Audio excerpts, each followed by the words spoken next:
नमस्कार. व्यवसायात स्पर्धा असलीच पाहिजे, पण ती कशी असावी? तर हेल्दी असली पाहिजे. हेल्दी कॉम्पिटिशन असलं पाहिजे. आपण काल परवाच धाराशिव जिल्ह्यातील त्या भाग्यश्री हॉटेलवर काही दगडफेक झाली, कुठल्या कारणाने झाली हे आपण समजेलच.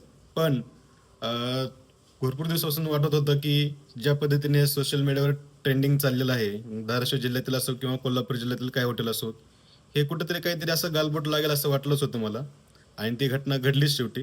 तर मराठी उद्योजकांनी आपण व्यवसाय करत असताना एकामेकाचे पाय खेचण्याऐवजी जर एकमेकाला सपोर्ट केला, तरच मराठी नवउद्योजक हा कुठेतरी बिझनेस क्षेत्रामध्ये वरच्या लेव्हलला जाईल.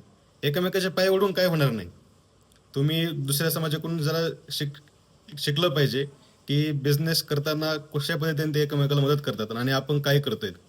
हे कुठेतरी एक बघितलं पाहिजे.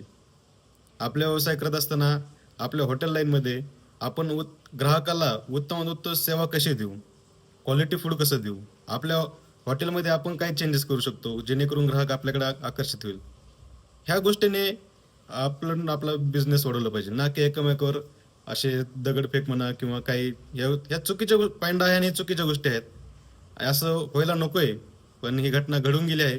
पण तरी इथून पुढे तरी आपण या गोष्टीतनं काहीतरी घेऊन, की मराठी तरुण हा बिझनेस क्षेत्रामध्ये वाढला पाहिजे, आला पाहिजे. तर त्यासाठी एकमेकांना मदत करा आणि त्या मदतीतूनच आपण एकत्र पुढे जाऊ. धन्यवाद. नमस्कार.